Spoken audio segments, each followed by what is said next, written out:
You are listening to the CMC Podcast. Join us each week for messages designed to equip, inspire, and motivate. And now for today's message from Pastor Tim Brooks.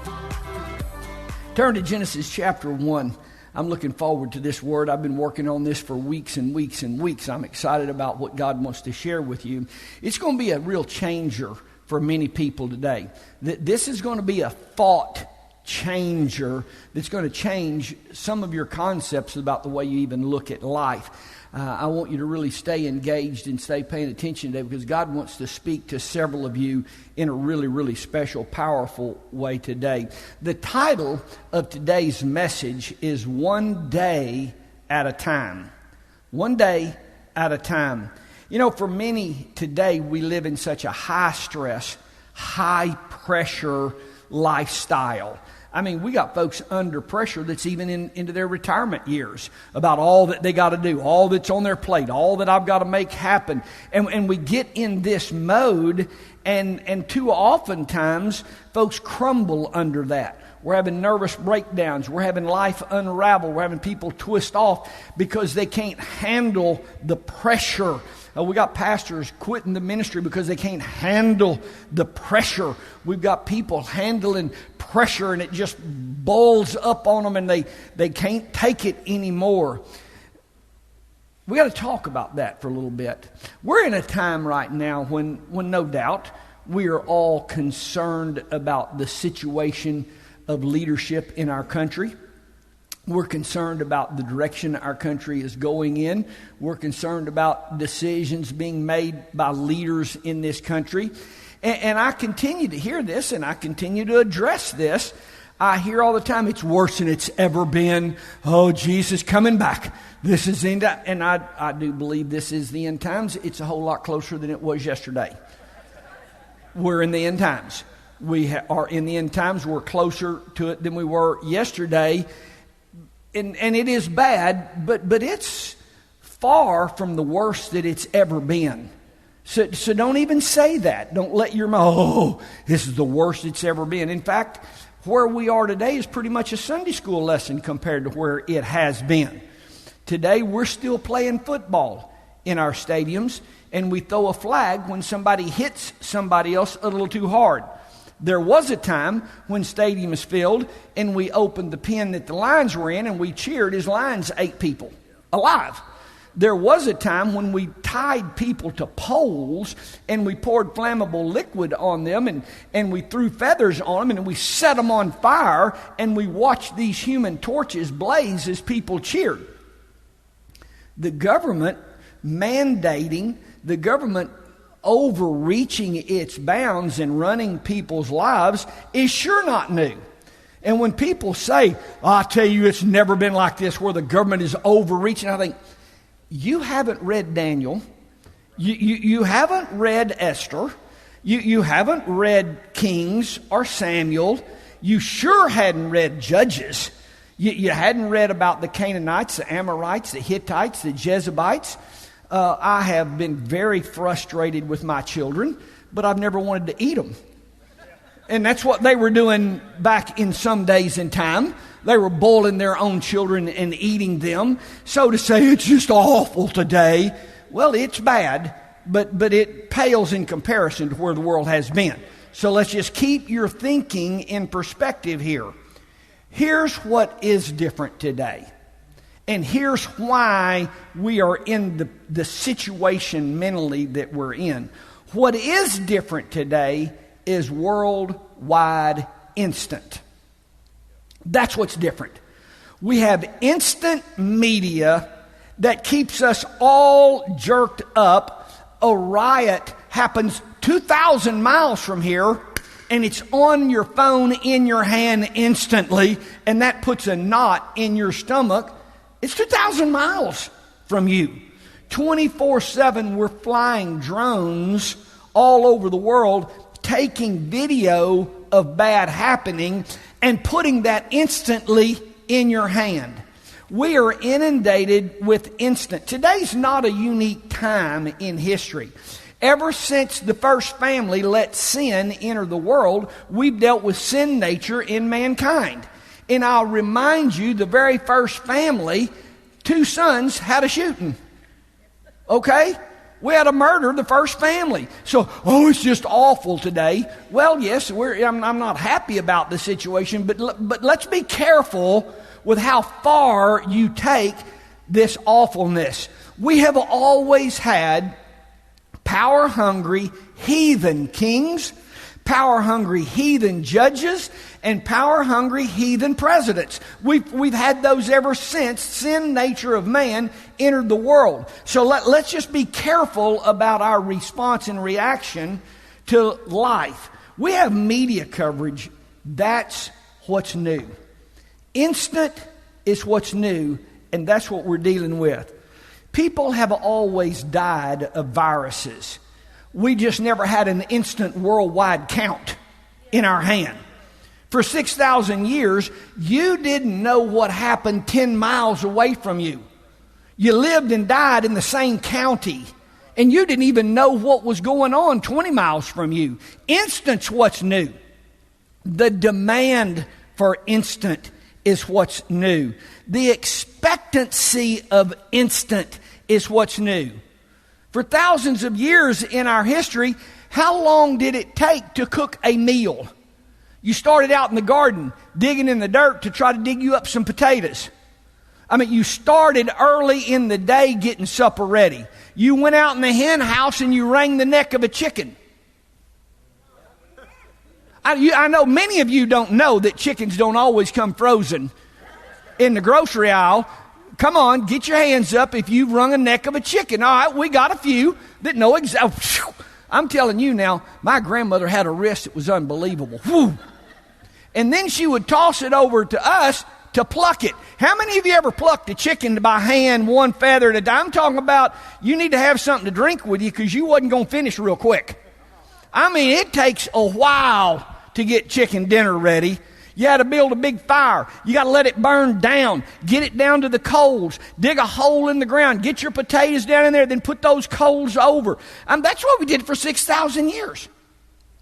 It's only 125 some years ago that we got an oven. And you cook a meal in 4 hours. Then it hadn't been 100 years ago. We got a freezer where you could, can you believe this? Have a frozen chicken that was already plucked and wrung. And you could just go to the freezer, and it hadn't been but just in my lifetime, in just half of my lifetime, that we had a microwave, that you could nuke that thing. And now, just in my lifetime, you can drive around behind a building, you would walk in a speaker like this, and then you drive around and they throw supper right out the window to you.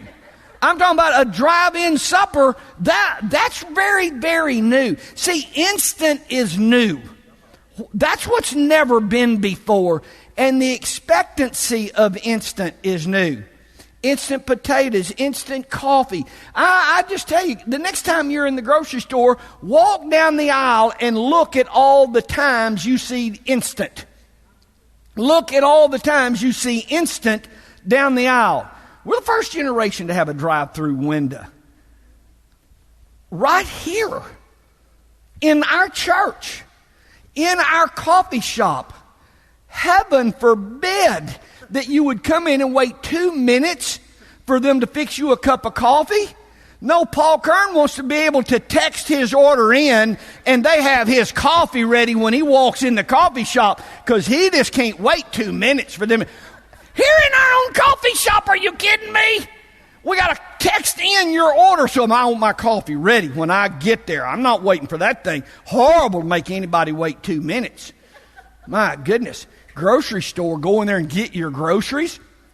Just send them a text. When you pull up, start honking your horn. Well, they run out and just bring a whole load of groceries and put in your trunk for you. Here's the problem in all that.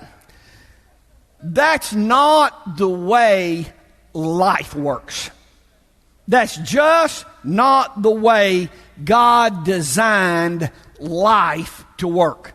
Now, don't get me wrong. I like instant. Y'all that know my patience level, I'm not against instant. And I am sure not against walking downstairs in the morning and that coffee pot has already gone off. I get coffee at 6 a.m., not 6:01. And the coffee has already gone off. My wife, knowing who she's married to, gets the cup out of the cabinet and sets it by the coffee pot because I can't open that door in the morning and I got to have it right there where it's just kind of one motion. The pot, the cup, and then it's just coming to my head as I'm pouring it. See, she's got my cups. I like instant. I like the microwave. I tap my toe for 1 minute just thinking, how long can this take? A minute. I like instant. I'm not against it. The problem comes when we expect and we demand life to work instantly. Because it's just not God's plan. It's just not God's plan. God's promise to Abraham, it didn't happen instantly. It was years in the making. God's promise to Israel, 400 years they were in Egypt. 400 years. God's promise concerning the Messiah, 4,000 years before that developed. Turn to Genesis chapter 1. I've read Genesis chapter 1 my whole life. I'm sure most of you have. The events of creation, we all know how this reads. The earth was formless, empty, dark, Spirit of God hovering over the waters. Verse 3, and God said, let there be light. And He separated the light from the darkness. Day and night, there was evening and morning the first day. Verse 6, and God said, let there be a vault between the created, the separation of the waters and the sky, and on and on. And the second day. And God said, let the waters under the sky be gathered in one place, and dry ground appeared. And God said, let the vegetation appear. And there was evening and morning the third day. Creation goes on. There was the fourth day. Birds and fish. And then there was the fifth day. Animals and mankind. And it was the sixth day. Chapter 2, verse 1, 2, 3, and 4. God had finished the work He had been doing, so He rested from His work on the seventh day. Now, we've read that our entire life. I've never seen this before. I don't guess I ever thought about this before. I'm not sure why I haven't thought about this before. I'm not sure why this wasn't the first thing I thought about when I read that. I just never thought about it. Would it?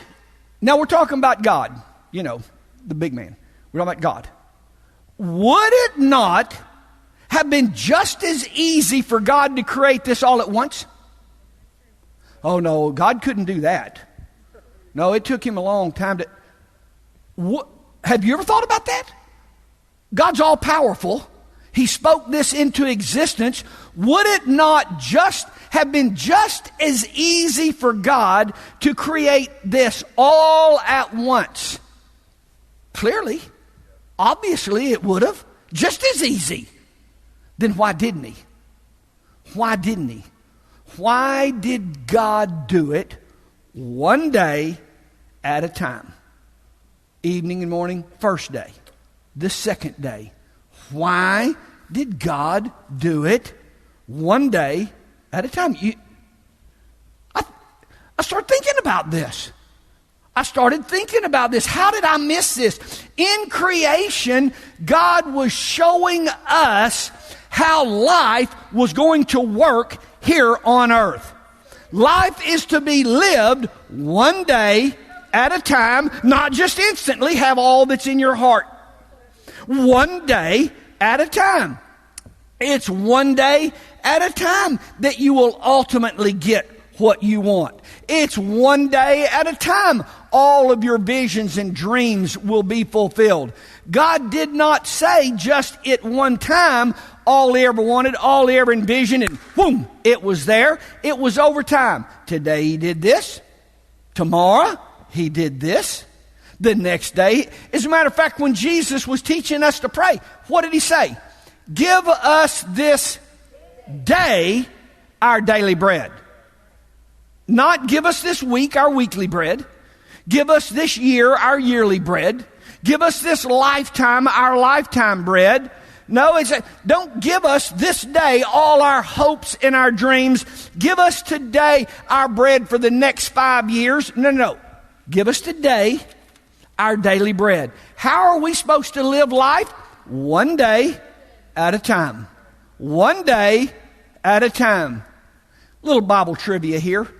What was the expiration date on manna? One day. One day.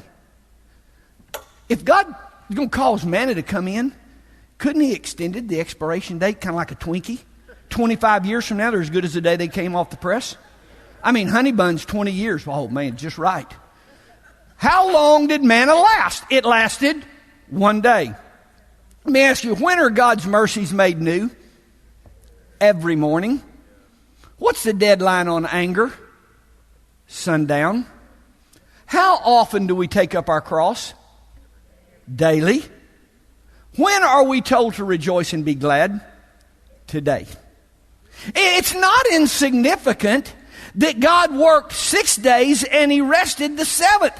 Have you ever read that and sat back and thought, okay, hold on just a minute. God never sleeps and he never slumbers. God wasn't more just smooth out.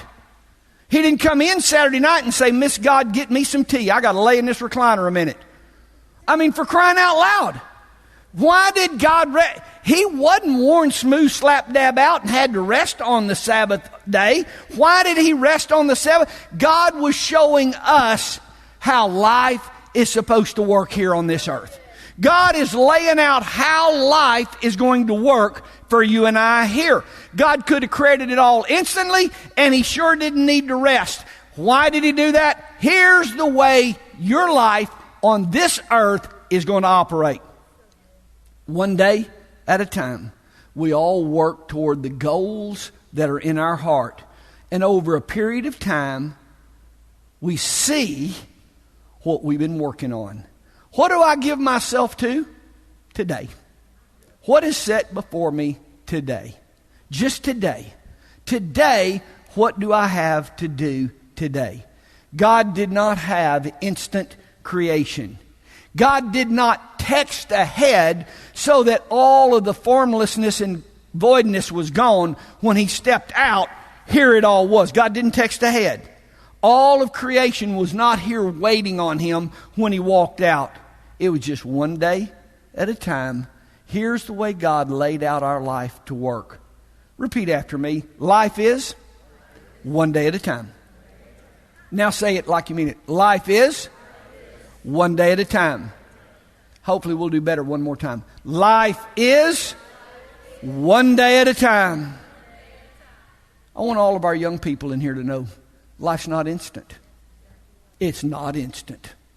You won't have an instant great marriage. You won't have instant great kids. You won't have instant great finances. You won't have an instant great job. Life is not instant. You work your whole life toward what's in your heart to see it come about. All of our old people in here are kind of like me. Life's just not instant. We're still working one day at a time. Just one day at a time. For all of us, we live life one day at a time. One day at a time. Here's a problem.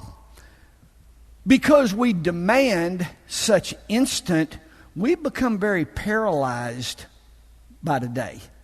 We become very paralyzed today. Too many are living like a deer in the headlights, just staring at life. One, because we're paralyzed by things of our past. See, we can't do today what we got to do because of hurts, pains, losses, mistakes, situations in our past. See, many are so paralyzed and they can't work today because they're so overwhelmed by next week. What's going to happen this next week? What I've got facing me next month? What I've got facing me after the first of the year? What I've got facing me down the road? See, we can't just take it one day at a time because of what we've just been through or because of what's facing us. Come on, we got to just handle life one day at a time. Just one day at a time. One day at a time. There are things that have to be done today for tomorrow to be built on. And we have a generation, we've got a society that is now trying to build a 10th floor on a vacant lot. And therein lies their problem in life. Therein lies the problem with so many young people, job to job to job, to school to school to school. You're trying to build a 10th floor on a vacant lot. just handle today and do that successfully. Handle today and do that successfully. And at some point in your life, you are able to build a 10th floor, but you don't start with the 10th floor, and this building is not instant. It's one day at a time. Here's something very interesting that I read. According to psychologists Matthew Killingsworth and Daniel Gilbert, the average person spends 46.9% of their time thinking about something other than what they're doing in the present moment. Okay, we're only about half here. You're only about half present at any given time. I mean, what's on you're doing this, but what's on your mind is your past. And how hurt you are, how disappointed you are, or how let down you are, or how awful life is on. See, what's on your mind is the past. Or you're here doing this, but you're consumed with what you got to do next week, with what's around the corner. What am I going to do when I get out of school? What am I going to do when this job gets over? What am I going to do now that this is happening to me? Now what am I going to... See, we can't just do today because our mind is on what's going to happen to us down the road. We're just not focused on today. Did you hear what I just said? 46.9% of our time we're thinking about something else. Whoa. I'm going 65 miles an hour. This guy in this lane is going 85 miles an hour. We're about to pass, and about 3 feet is between us. I wonder what he's thinking about right now. They just put that thing over my nose, and I went out. And they came in and cut me from here down to here, and the doctor comes in and picks up his tools. I wonder where his mind is right now. I mean, what else is he thinking about right now as he starts digging around in my arm? I mean, studies show that all of us are about half present at any given time. We're just not focused on today and our daily bread. We're just not focused on what we're doing right here, right now, today. Y'all heard this. Studies all show that by the end of January, 75% of people have completely abandoned and forgotten what their New Year's resolution was. Why? Because when you think of things in 1 year increments, the end is too far away, it's too far out, it's too big to accomplish, and so we abandon our dreams, we abandon our goals because we're thinking too far out instead of just today. What do I need to do to get me down the road? Okay, what do I need to do today to get me one step closer to where I'm going? Matthew chapter 6:34. Don't worry about tomorrow. For tomorrow will worry about itself. Each day has enough trouble on its own. Here's what I want you to get. Life is to be lived working toward your dreams, your desires, just one day at a time. The problem is, this society just can't live one day at a time. We're too instant-minded. And instant has got to happen for us. Instant is just not enough for us. And it's just not the way God designed life here on this earth to work. Matthew 24:13, he who endures to the end. James 5:11, as you know, we count as blessed those who have persevered. Hebrews 10:36, you need to persevere so that when you have done the will of God, you'll be receiving His blessings. Josh and I were talking backstage just about doing the same thing, hanging in here. Not picking up roots and picking up roots and picking up roots and moving and going. Just do the same thing. Just one day at a time. One day at a time. My point here is we've lost sight of Genesis chapter 1 and 2 and the life that God demonstrated for us. It's just one day at a time. It's not instant. It's not instant. We live our life one day at a time. All right, I want you to note some things that are obvious to us. Genesis chapter 1, verse 2. Now the earth was formless, empty, darkness was over the face of the deep. And we don't see God stressing out. we don't see him rubbing his neck about all that's facing him. This next week's going to be a killer. Oh my gosh, you just listen to all that I'm going to have to do this week. First day, I got to do all this, and oh my gosh, that ain't enough. Then the second day, well, God's not stressed out about all that's on his plate for the week. God's not under pressure about all that he's got to do. I want you to look in between the third day and the fourth day. God wasn't stressed out about all that's left to do. Evening and morning, the third day. Oh, I've got so much left to do. I'm not getting anywhere. We don't see this. We don't see that. Oh my gosh, look at all this formlessness. I've never seen such emptiness everywhere. The world's never been in this bad a shape, I can tell you right now.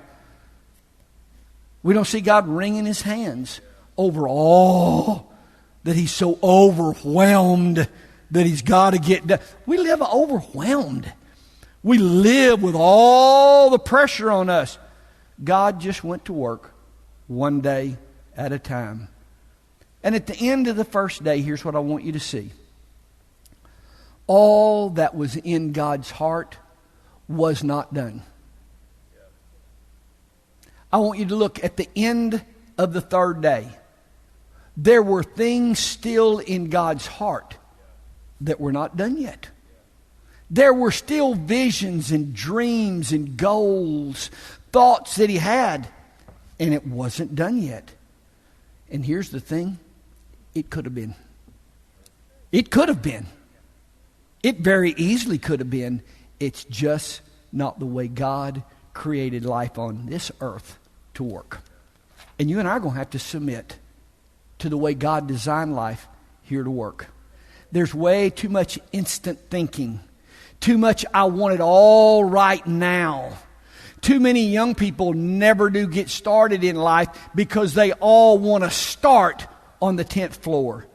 Give us today our daily bread. I'll do what I can do today. I'll get to what I can get to today. I'll accomplish what I can accomplish today. And I'll collect some more manna tomorrow. I'll just collect some more manna tomorrow. Tomorrow, I'll get up and rejoice and be glad, and I'll collect some more manna tomorrow.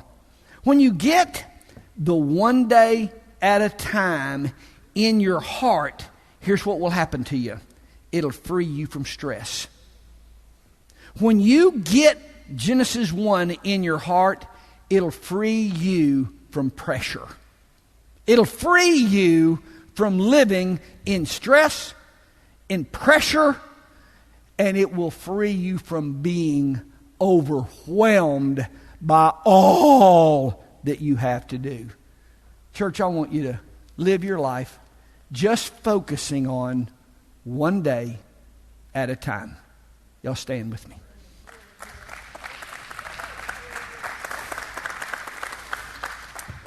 Come on, right now, all over this place.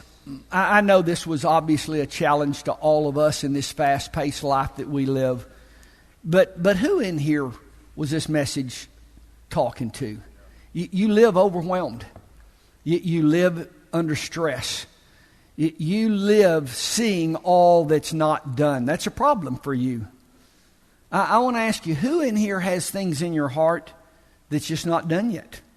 Regardless of your age, there are things in your heart that's just not done yet. Come on, right now. Lord, today we roll off stress. Everybody, come on. I've rolled this off. I roll off pressure. I'm not living under pressure. I'm not living my life worried about next week's bread, 5 years from now's bread. Lord, right now I roll all of this stress off on you. Come on, some of you are under great stress. Some of you are living overwhelmed by the moment. Come on, get rid of this being overwhelmed. God, you didn't design us to be overwhelmed. You just designed us to gather manna today. Lord, we roll the care of our life off on you, and we daily take up our cross and follow you. Today, Lord, Give us this day our daily bread. Today is sufficient for itself. Lord, I trust you. I receive your forgiveness from my past.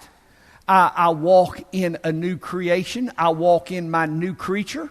I'm brand new. I leave the past. Lord, I roll the worries of tomorrow off on you. You hold the future. You hold the future. Today, I live my life productive. I live my life fruitful. And I live my life in you. In Jesus' name, amen. God bless y'all. Have a great week. You have been listening to the CMC Podcast. For more information about CMC, our different conferences, Christian school, college internship, resources, and more, go to cmchurch.com.